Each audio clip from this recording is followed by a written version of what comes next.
if you are not taking certain chances, if you're not committing to your passion, then you're not living. You know what I mean? I don't want to just be living this life where I'm just sitting in a seat. You know, I actually want to kind of take control of it and keep doing what I love to do.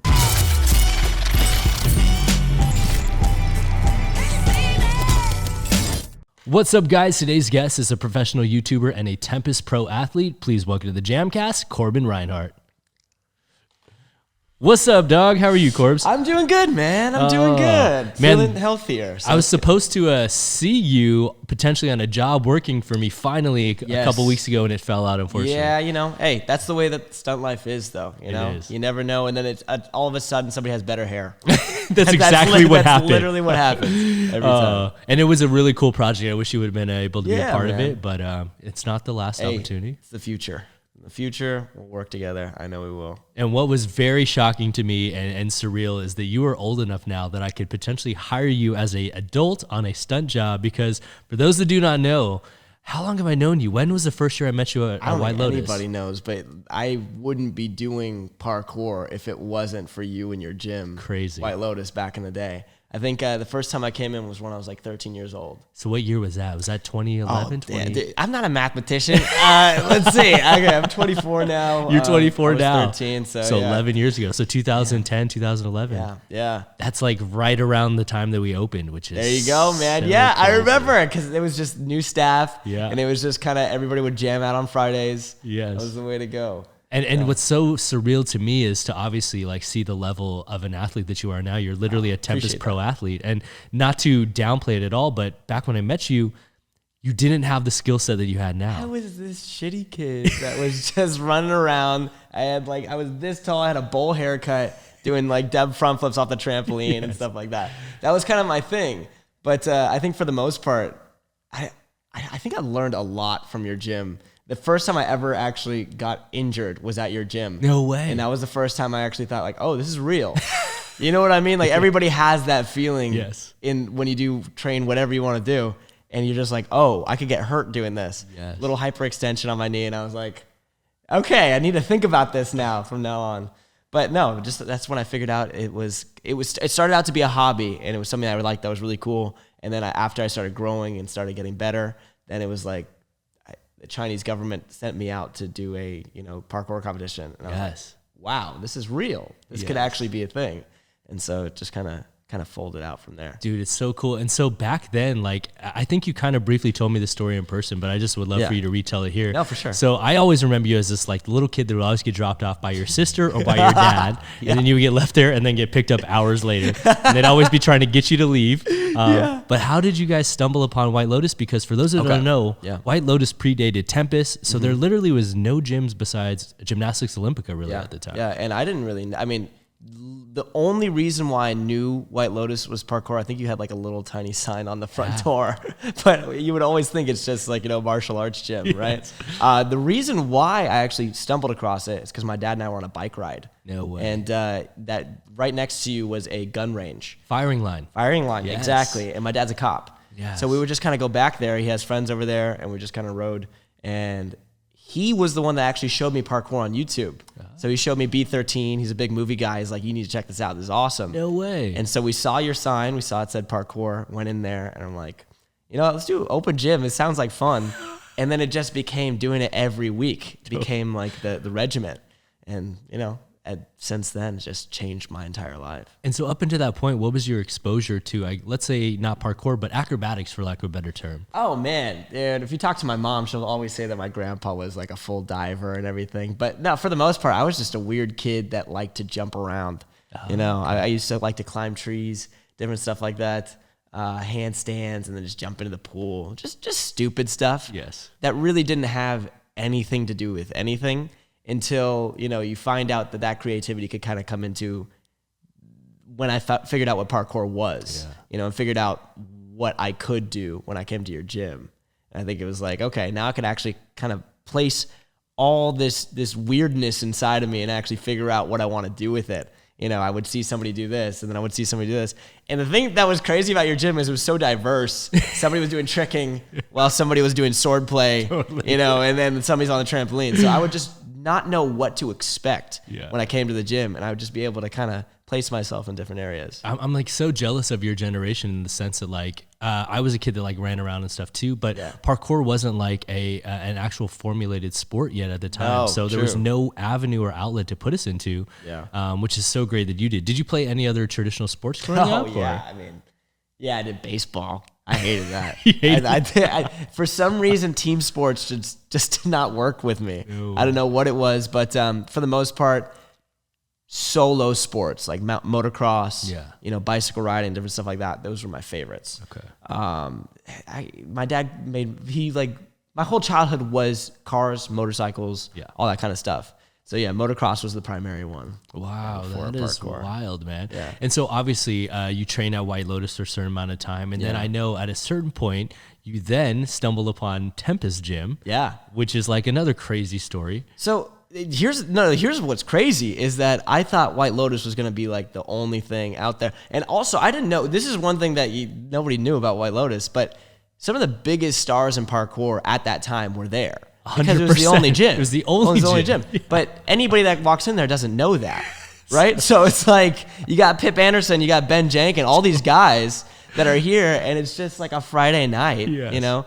And I think that was one of the reasons why I got better faster, because I would be there with these people, and you think it's normal, but at the same time, you're training with this high-level athlete, and just being able to mimic kind of what they're doing is completely different than learning this stuff on your own. Totally. You know what I mean? And I think that's one of the things you're talking about. This new generation, they could see it on Instagram. Yes. Anything that's happening, you know what's possible, what's not possible. So back then, Instagram wasn't, as big as it was. Not at all. But I could see what's possible literally before my eyes. And I think that's kind of what in my mind, it's like, okay, well then now I got to do that. Crazy, man. It was interesting. It was That's so wild. And so eventually, how did you stumble upon Tempest in your own like backyard, I guess, right? Well, first off, I think it's like a 5-minute walk for me. Wow. Yeah, it just happened. It was just, they got the warehouse that's right next to I shouldn't say the street that I live on, but you know which one. And all of a sudden it's just there, and I'm like, cool. I didn't take any classes there, but I went to open gyms and all that. And then just all of a sudden I'm like, okay, I have to coach here. Yes. I'm like, 14, 15 years old and youngest coach there. Yep. I remember, Paul was the guy that brought me in, and I remember how nervous I was in that first meeting. I'm just like, can I be a coach here? Because everybody else is 20 something. Totally. And I'm just a little tiny kid, still bowl haircut and everything. Yeah, that I think that was a huge stepping stone in my life to actually go from it being a hobby to a job. 100%. And so like, were you still balancing schoolwork and training and working at this time? Yeah, of course, man. Okay. Yeah, it would be going to Granada, and then and the funny thing was at Granada we would end school at like 3:19. Yeah. And then the classes would start at 4. So I had to be there at 3:45.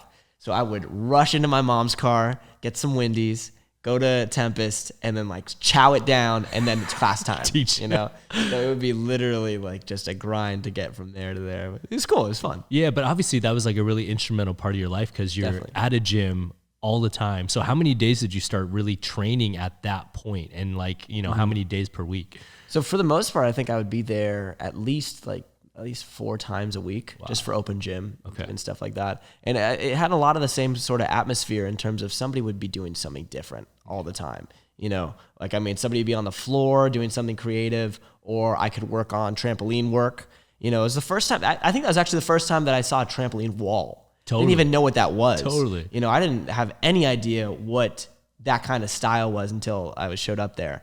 And then now it's made me more comfortable in areas that I never thought I would be, so it's been cool, man. That's crazy. And so I guess the biggest question that a lot of people would have is that it's a rarity in your case that you actually went from being a teenage coach to eventually becoming like, as we mentioned at the start of the episode, a Tempest pro athlete, which is someone that represents a team at a high level in competitions, and you get to wear the logo with pride, Yeah, truly, man. I mean, this is home for me, it's like so crazy, literally. And it actually is my home, and it lives right there. So. And so how old were you when you actually got asked to be a pro athlete, and what was that experience like? So that was when I was, the first time that I actually got to compete with Tempest was at NAPC. Okay. So it was over in Canada, and I wasn't on the team yet, But it was like the first time I actually stepped my foot in the door, and it was like, okay, this is cool. Going to the first country outside of U.S. I've ever been to, and nervous as hell, all that kind of stuff. That was the first time, and then started doing a little bit more than in the China competition. And after that, I think I was about, I want to say when I turned 21 was when I actually got on the team. Okay. Yeah. Because it was when, it was the age to drink. I remember my first drink was in China, which was awesome. But I think around that same time was when it started happening. And was it like a special occasion, or like how did they formally ask you? Is this something that you remember? For the most part, I think it was more like pestering them. I was like, whenever I was going to a competition, I'm like, all right, I'm going to get on the team. Let's do this. Come on. I want to do it. And I think I was just kind of throwing that question out there a lot of the time. And then it came around to they started doing pro members were going to be people around the world. Yes. So it was like Bart, it was like DK. And then after that, that's when they kind of came back to the home area. So now all the Tempest athletes are usually in LA. Yes. We got DD, we got, Nate and Jeff, and we all live here. Yes. Which I think is pretty cool, because when it was international, it's like you can't really see somebody that's on your team. Train together all the time. Which is tough, yeah. That's wild. Did you have to do the goldfish? I haven't yet. Oh, really? I haven't yet. Even I've had to do the goldfish. Really? You did? Yeah. Oh, my God. Let's hope Pete not on this. Jeez. No, man. For those that don't know, the Tempest used to have a tradition of like friends and family. Yep. They would have you swallow a goldfish. And so if you ever see there's goldfish on their apparel in the gyms, and they even have a tank at the front of To be honest, man, I've been waiting. Like, I don't know. I have to call Gabe up and be like, let's find the world's biggest goldfish for Corbin. I'm going to need some alcohol in me, I think, for sure, because that'll come back up real quick. It's so funny. But I mean, honestly, I can't believe you did that. I know. What? I've been around for a long time though. So this was like back predating the pro team. So they just had like friends and family do it a lot of times when they were vlogging and stuff. And they would like have these days where like, I remember it was at a house that they all lived in back in the days where they had the bars in the front yard. I know which one you're talking about. And so we all drank a goldfish that one night. So Nice. Yeah. You're talking about like when Albert and Spider and all totally. That. This is a long time ago, man. It was so crazy. Had a lot of good times with those Tempest guys, and it's so cool to see what they've built over the years. Having Gabe on the podcast recently, and seeing you at like KOTC, it's just all so full circle to like see. It's really cool, what it man. is, It's funny when you're talking about that place, the Palace, as they called it. Yes.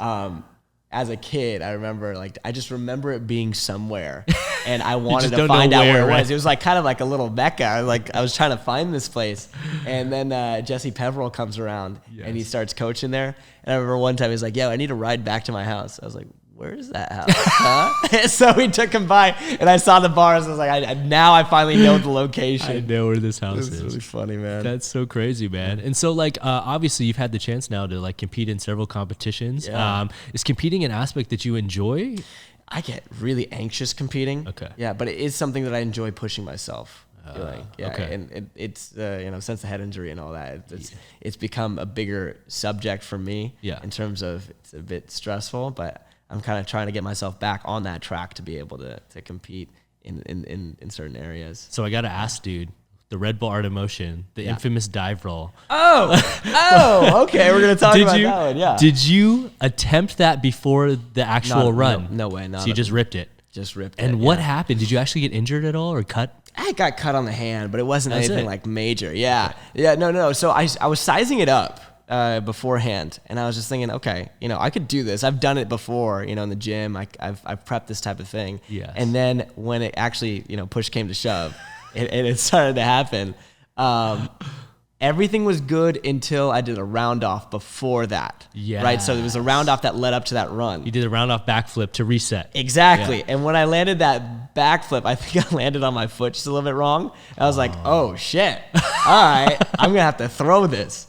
And yeah, I just ran full speed at it. And I think I kind of like right on the edge. Barely, bro. It. Yeah, exactly. Oof. No, but at least I made it, man. Could you imagine if I just spined? If you just... Oh, my.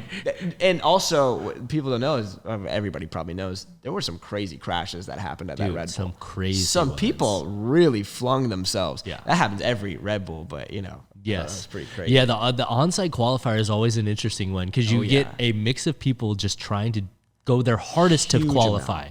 huge amount of people. So hard just to qualify. So, which is crazy because also that in the same people, I think how many years in a row were the people that actually went through the qualifiers that actually won the competition. Yeah, a good amount. Because Alex that year. Yeah, Tidorenko. And I think Bart did it too. Yeah. A couple people just went right through the qualifier, which is super cool because I think in some ways the qualifier was kind of more hectic than the comp. 100%. You know, it's like, I agree. You've always had like figures like, I know Pasha had to compete in some on-site qualifiers before.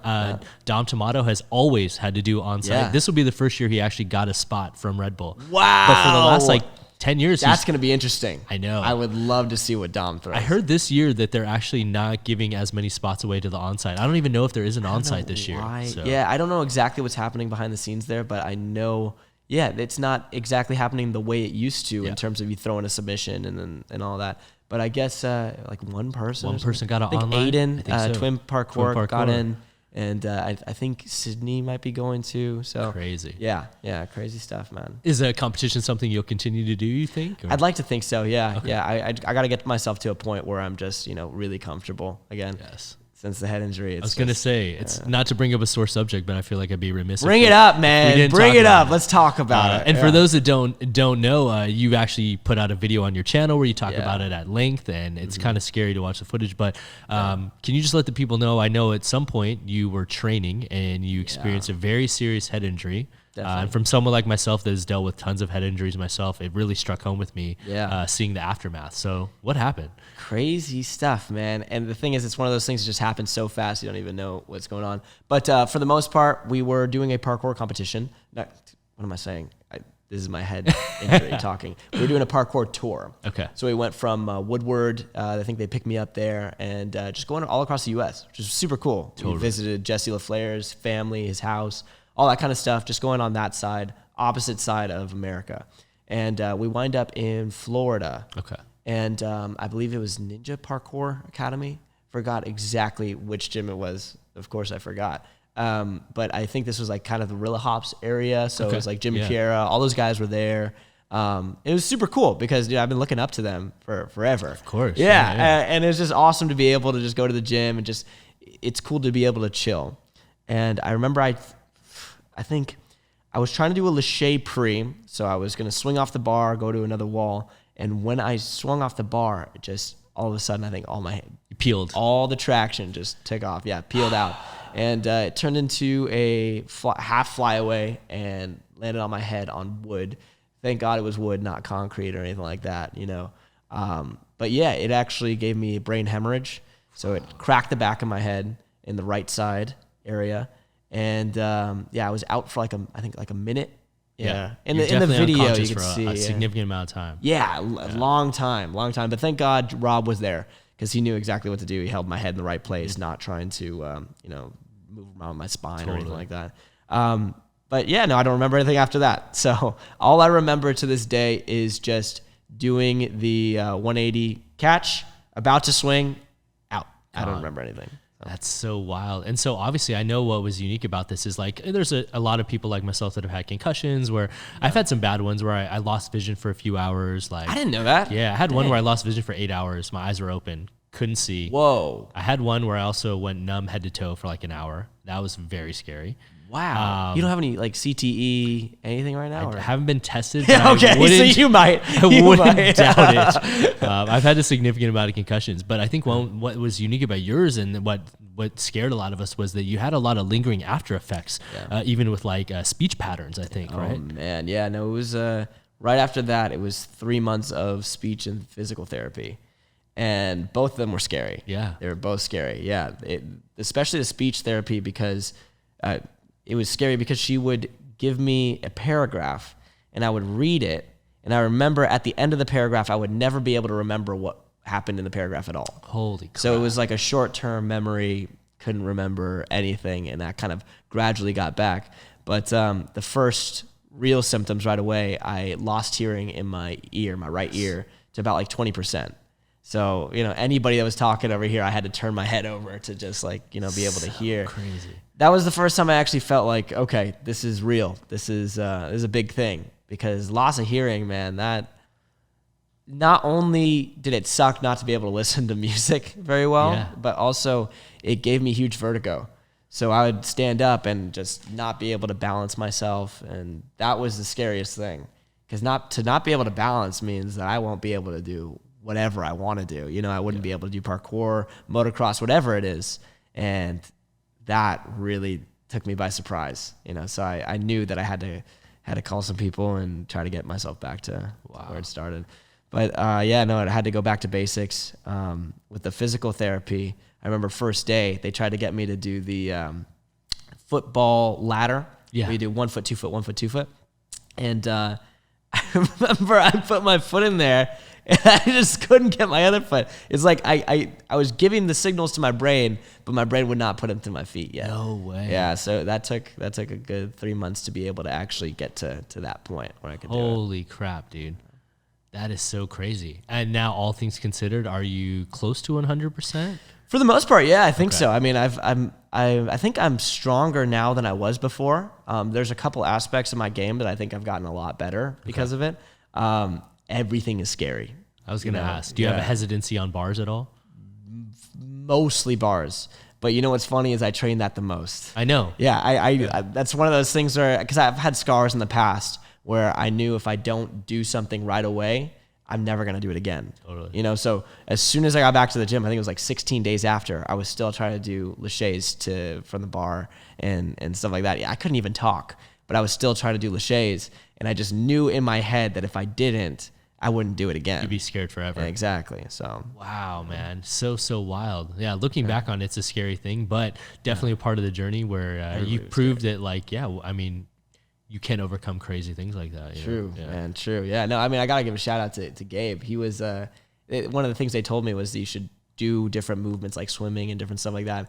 So Gabe was at my house every day, every morning, and we would go in my pool and we would swim. I wouldn't even know he was there. I didn't know anything, man. Yeah. And I'm sure he tried to talk to me. I don't remember any of the conversations, but I was probably like, I don't think we talked about this, but I was speaking gibberish. Yeah, that's what I heard, that you couldn't form sentences in the correct order as well. Yeah, it was actually a thing called paraphasia. Okay. So I would think I was talking to you properly, but when I was speaking to you, it was absolute garbage. Wow. It's just different words coming out that, didn't make any sense. Crazy. Which sucks because, I'm kind of hard-headed in arguing with my parents about politics and stuff. And they're like, you just said this. I was like, no, I didn't. But now I could never say that. Yeah. I could never say that I know what I said. Yeah. Because I never know what I say. So. And was there like a light bulb moment where it all just kind of resolved itself and you're like, oh, I'm talking normal again? Or was it just like a gradual process? No, it's for sure a gradual process. Because even from then to this day, I still think I'm talking normally. But back right when it happened, it was nothing to what I feel like I'm saying. So I think it was just talking more and more and actually kind of hearing the right sounds. I think my body kind of adjusted back into it. Crazy. But yeah. Oh, I'll tell you one thing that was kind of funny. When I went to speech therapy, she gave me a clock.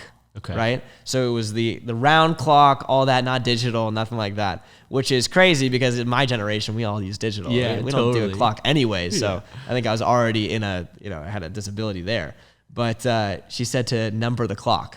And I remember, I think we still have the clock to this day, but my 12 was over where like the 6 is. Like I just did not, all of it was bad. And also I didn't have the hands right. So I had like a hand that went off the clock. And it was just like, how the hell did I think that was a clock? It's so crazy. Crazy stuff. The brain is a very powerful thing. Truly. Yeah. Truly. Yeah. Well, the most powerful thing. Yeah, by far. Yeah. So wild, man. And like, as we alluded to, you were able to document part of that experience on your channel, which is a really unique video for anyone that wants to get your full explanation and reacting to rewatching the video. But at what point did you make this transition into becoming a professional YouTuber? Do you remember what it was that kicked it off and really got you on that path? Actually happened before the head injury. Yeah. Yeah, no, so Tempest, a lot of time people come in that are YouTubers and different stuff like that. We're in LA. So, totally. A lot of the time just like, just people come and just stumble upon the place and they want to do videos and stuff there. So I met a guy named Elton Caste and he has a channel called TFIL, which is the Fuck It List or the Fun in Life. Yeah, totally. And I didn't know who he was or anything like that. And so he was like, you want to do a video or something sometime? I was like, yeah, catch my Instagram, you know, just call me whenever. And that video just, it popped off. So I think it got like, you know, like some crazy like 5 to 10 mil. Do you remember what the topic was or what the challenge was? It was just like, you know, ultimate trampoline park, you know, even though it's Tempest, Freerunning Academy and all that. And these are influencers. So a lot of people are just like a huge fan base, and they saw something that was new in this cool, awesome place. Yeah. And so, yeah, I just kind of came along with them. And then when I just did more videos, I kind of became part of that crew. Cool. So like after 3 videos, he's like, you want to go to Australia? I was like, all right, well, let's go to Australia. Cause I'm always down to travel to someplace new. And I didn't know what I was in for, man. The first day he almost fired me. So like we got off the 14-hour flight to Australia, and he goes, okay, automatically off the flight, we're going to go bungee jumping. And I am not about bungee jumping. There are certain things. Yo, same here, bro. I'm not gonna lie. Yeah. And I think that was probably the scariest moment of my life. Like there are certain portions of me, like, you know, I'll do the head injury over again. I don't care. Bungee jumping, no. Wow. So yeah, we went to the place in Australia, and he was like, okay, we're gonna do this jump. And I went over the edge. And I'm like, yeah, I'm not doing this. And he's like, this is what the channel's about. This is what we do. What are you talking about? So yeah. So I actually went up a couple times, and I thought to myself, no, there's no way. So yeah, I went back to RV, and then went back, and then guess what? These assholes, they say, okay, that's all done. They take me back the next day to that place. They go, you're jumping now. And so I just thought to myself, I think it was the biggest mental prep talk I've ever had. And I was just thinking to myself, all right, you're going to do it. So I did like a little swing for a second, and then I was like, all right. I went up without no camera, dude. Like, I just left them back there. Just did it. Because the worst part about it is they made you climb up yourself. Oh. So there was no elevator, no nothing. You were actually climbing up the flights of stairs. And it was like, you know, 100... Super high. Like 150 meters or something. I don't know. Yeah. It's so funny. And are you scared of heights, or are you just scared of bungee jumping? Oh, man. It's a weird thing for me. I think I'm scared of heights for sure. But for some reason, when I'm on a building myself, no wires, no nothing, I feel much more comfortable. Totally, yeah. Than because you're gonna jump off the edge if you're bungee jumping. Yeah. But I know I'm not jumping off the edge when it's just me. So it's like I can stand up in pretty high places and just be okay. But no, bungee jumping. No bungee jumping. Always going to be a huge fear for me. So crazy. Yeah. So off the back end of that, you obviously were featured in a bunch of their videos, and then you just started. Yeah. Making your own content at that point? Exactly. Yeah. I think even before that I was making vlogs, but they didn't amount to anything. It was just my friends and I being stupid. And yeah, they're still up on YouTube. If anybody watches them, you'll see how stupid we are. It was a huge amount of just doing parkour, but majority of just friends just being friends and you know, that kind of thing. And then some of them like started taking off. I remember Garrett and Garrett Eves, if anybody wants to know, we did a video where we were jumping off the rafters at Tempest. Yeah. And I just always thought like, okay, this is such a cool thing. Let's document it, you know? So we did like the world's highest, scariest jump. So we would dare each other, like, do you want to jump off of that? Do you want to jump off of this? And and then that happened. That took off like, I think it's now at like 2 to 3 million hits. I think so, yeah. Yeah, and that's from the first time I was like, oh, okay, this could be something, you know? This could be something cool. So yeah, since that time, I've just been kind of focused on making cool YouTube videos, you know? And so do you still collaborate with the TFIL guys, or are you just solo? Yeah, all the time. He has another channel now called Overnight. Okay. And so now we've been just doing ghost hunting. Oh, wow. Yeah. Crazy. Going around the world doing ghost hunts. So crazy. So, yeah, Queen Mary, all this type of stuff that I just thought was cool without ghosts or anything. Yeah. And then you get to go to these places and you get to scare the shit out of yourself. So that's the point, you know? And so how much of your time do you now dedicate to creating content in comparison to training at this point? Oh, I'm right now I'm trying to train much more so, but I try to get a video out a week. Okay. So yeah, so that's kind of my workflow. I know I need to edit every week. I try to get a video out every Thursday, and that is the goal right now. Before, I mean, you know, a couple months back, it was the idea that if you did a daily video, that would get you explode. Totally. You would explode. And that's just too much. Yeah. It's just too much. So yeah, now my effort is 1 video a week. Okay. Yeah. And so outside of that, like what are your other aspirations career-wise and goal-wise, utilizing your movement background and your skill set and things like that? Well, I don't know how to say it yet, but I'm trying to, my resolution for this year was to create a business. Okay. So I'm trying to start a business, and it is going to be a product, and it might be a cookie. Oh, interesting. So I've been baking. Crazy. Baking a lot recently. So Crazy. Yeah. So I don't know. That's like, that's out of left field. I didn't even know that I'd want to do that. But then when I started baking and I started making cookies and something that actually kind of tasted good, it kind of, it's a light in your brain. And you're like, oh, cool. This is something different. It's cool. And so do you still have aspirations at all of like doing stunt work and still definitely. Participating in films and things? Definitely. Okay. I just did a reaction video on Jackie Chan. I think that lit a fire under me because, dude, what the hell, dude. Man? He's the goat. Yeah. And the thing is, we have stunt work and everything today, but nothing is that extent, Bro. And I think it totally could be. He was really doing parkour back in the days. Oh, truly. I mean, the guy was, they didn't call it that, but he was doing everything in every which way that we're doing it now. Yes. The fundamentals were still there for him. And doing it in fight scenes, not just like an ascent, like an ascent to start a fight and like crazy stuff. I mean, you've got to have talked to him on the podcast or about him on the podcast. So but the ladder scene? Yes, of course, bro. Infamous ladder scene. What the hell, man? So I mean, the guy is just so creative. And so that aspect, I'm actually trying to do in YouTube videos more. I have videos lined up that I want to try to incorporate that, some POV sort of stuff. Okay. But yeah, just creative Jackie Chan style, like back in the day. Hell yeah. Yeah. I know one of the other things you got the opportunity to do was be a cast member on Ultimate Tag. Yes. The Kid, which is such a fitting name. So funny. Yeah, it doesn't last long. I mean, when I grow up, I can't be the man, so it's like, what are you going to do? That's pretty cool, man. But how did you get that opportunity? Yeah, I mean, so Ultimate Tag was actually really cool. I think it kind of lined up with me being on Tempest, and everything in this industry is networking. It's knowing people. And I remember, I think Toby Seeger was working on that and reached out to a couple of us. Cool. And yeah, it just kind of one thing led to another. Started doing practices.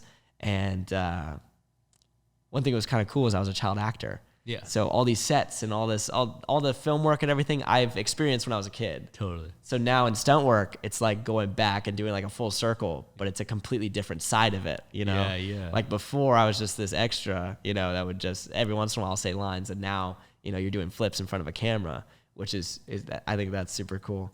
But yeah, no, just went to practice, and then that turned into going to Warner Brothers and doing an actual full show, meeting JJ Watt, and it being something really, really cool experience. Yeah, it seemed like a super cool thing. And I guess it was cool to have that experience as like one of the chasers, because we've also had friends of ours like Fernando who got to be a contestant. For sure, yeah. Which is like so he did pretty well too. Yeah, I think he won his episode. So yeah, man. No, there were a couple aspects to the show that were like, this is pretty crazy, because it's the first time they ever did anything like this, right? And the first time you do anything like it, you find out what's good and what's bad. Yeah. There was some stuff in there that was like, whoa, this is, we're 25 feet high. Yeah. And there's no wires here. 100%. The airbag and everything, but it was still kind of some sketchy stuff. Crazy. Pretty cool. So at this point, like I know you mentioned that you're still trying to put a little more emphasis on training now that you have the free time and stuff like that. Definitely. Are you still chasing like certain moves out there, or are you just like, what is the goal training wise at this point? For the most part, I like, I'm not one of those guys that will add just another spin to do another spin. Like, I'm not about quad corks or anything like that. I think for the most part, it's the creativity side of it. So whenever I go to a place, I always try to figure out like what is something that's weird and different that people haven't done in this area. So I'm trying to kind of spark that creativity again, and figure out exactly, and play to the strengths of my creativity. A lot of times, I have different favorite moves like gainers and different stuff like that. But, I think there are a lot of parkour athletes that are actually playing to those strengths. Like I think Joe Scangret right now is crazy, bro. Crazy creative. Your style is so unique. Truly. And now actually being able to go to the gym where Posh is at all the time, arguably the most creative person on the planet of all time. Yeah. Exactly. And I think it's just it's being able to train in that aspect and still working on the fundamentals. It's putting both of those in there. And I'm trying to play to creativity as much as possible. Craziness. Yeah. Hell yeah, man. And so obviously, like with that being said, like what advice would you have for someone that's young trying to get into the sport, like as being a kid like yourself that stumbled upon an open gym and has turned it into a career as a professional? Yeah, I mean, for the most part now, everything is in front of them. I would tell them that you have everything at your fingertips. You know, as my dad would say to me, because now the internet is literally a place you can go as a dictionary, as a how-to, and there are people willing to give you the how-tos. Totally. I mean, how many pro athletes are there out now? You know, I mean, before it was Jesse LaFleur doing his how-tos, his tutorials and all that, but now it's everywhere. Now everybody's doing all of it. And I think tapping into that as a young kid, you know, you can go so far. And I think that's the reason why, you know, you look at skateboarding now, there's kids that are 8 years old that are almost Nigel's level. Yeah. And it's like, what is going on? So I think that's how it's happening with every sport. But what I would say is be creative as much as possible, because that is really what separates people from, you know, just regular textbook movement. Yeah. And I think textbook movement is cool and everything. I think it works in competitions at sometimes. But the reason why I watch parkour is not for that. The reason why I watch free running is because I'm watching somebody really put themselves out there and see something that's them.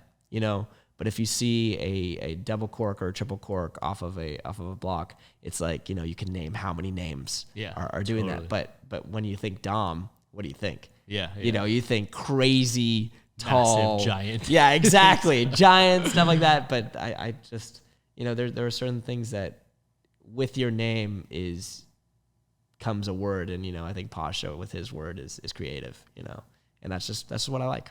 I know for a lot of the older gen athletes, one thing that we continue to monitor, we have like some scope of is seeing how their body's held up over the years. Yeah. You have been in the sport for over a decade yourself, but you're still relatively young at 24. How is your body holding up? It's holding up pretty well. I mean, my knees crack. That's for sure. I mean, whenever I stand up, my knees are cracking. Okay. But I haven't had anything that really has hindered me except for my head injury.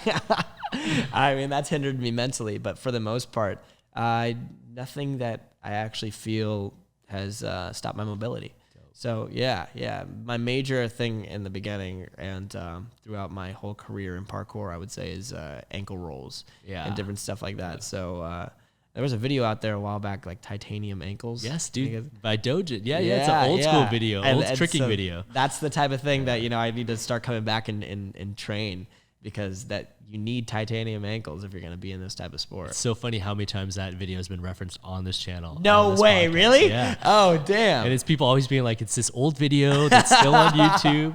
Yeah. But that was like, it's so funny that someone should do an updated version. Everyone still refers to that old video. They need to. But the thing is, they need to do an updated version on that, but also there's so much, it's the wealth of knowledge that we were just talking about for the internet. You got knees over toes guy. Totally. And there's so many different aspects of people just saying this is how you're going to be healthy when you do this type of sport. So I got a guy coming up in a few weeks on this that's actually runs one of the biggest podcasts in Germany about functional strength and fitness and conditioning. Ooh, interesting. And he's a former tricker that's old school, so he's going to come talk about some ways to help improve the body for our sports specifically. Man. So that's cool. That's awesome. Yeah, well, then I'll watch that podcast because I got to figure out how to keep my body going.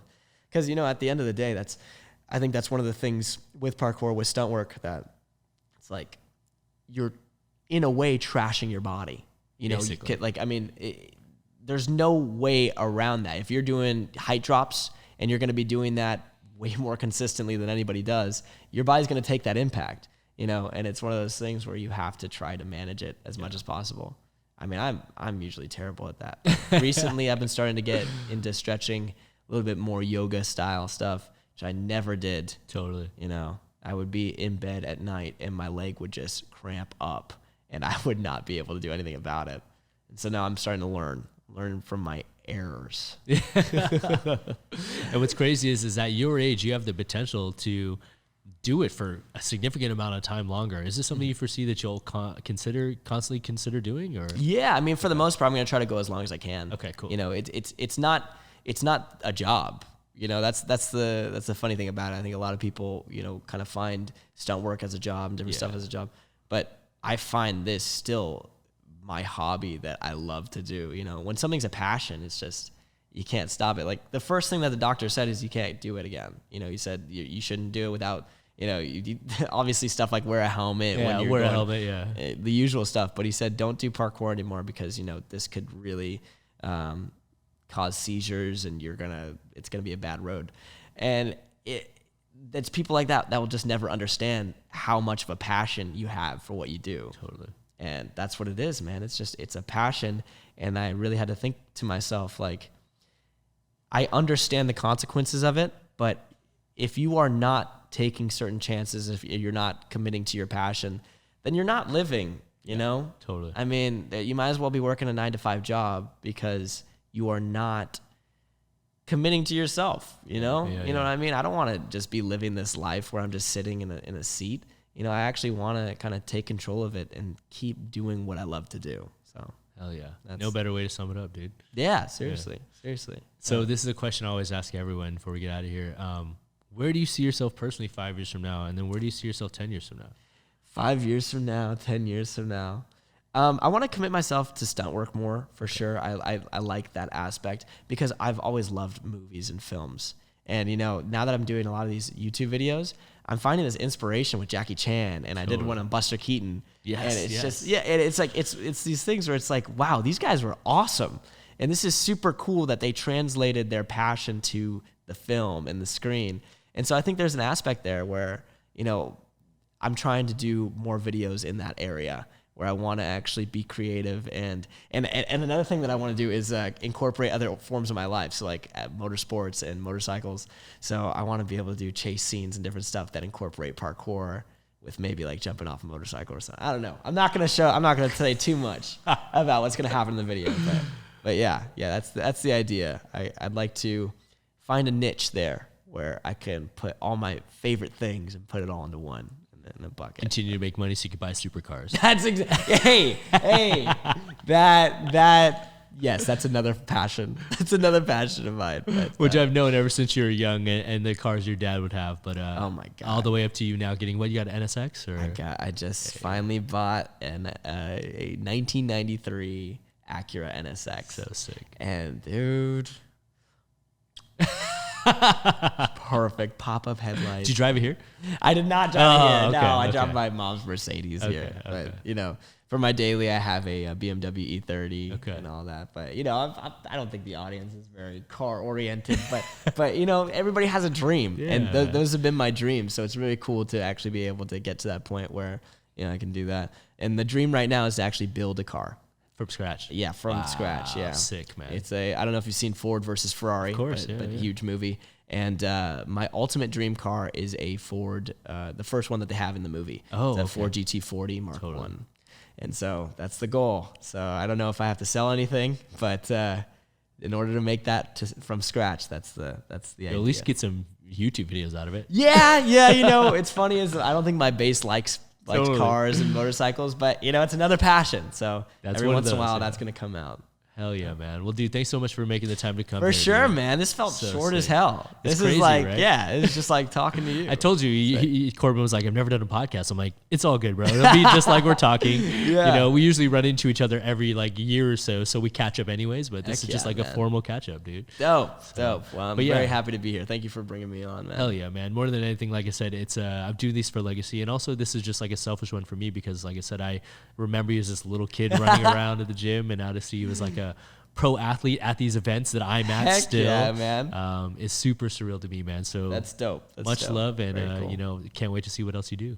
Hell yeah, man. Sick. So, before we get out of here, can you look in that camera and tell people where they can continue to stay up to date with your journey? Yeah, for sure. Okay, guys. So my name is Corbin Reinhardt. If you look that up on YouTube, you're going to find my channel. So I have a bunch of YouTube videos up there. Also, Corbin_Reinhardt for Instagram. Corbin Reinhardt for Twitter, and all the platforms is going to be Corbin Reinhardt. So just look up my name, and you'll find me. And also, I might have some cookies coming out, so if you want to have something delicious, that might happen soon. Hell yeah. With that being said, guys, please be sure to hit that like button, comment, subscribe for brand new episodes each every week. Join us every Monday for Jam Breakdowns and every Friday for brand new JAMCast, interviewing influential members of the movement community like Mr. Corbin Reinhardt himself.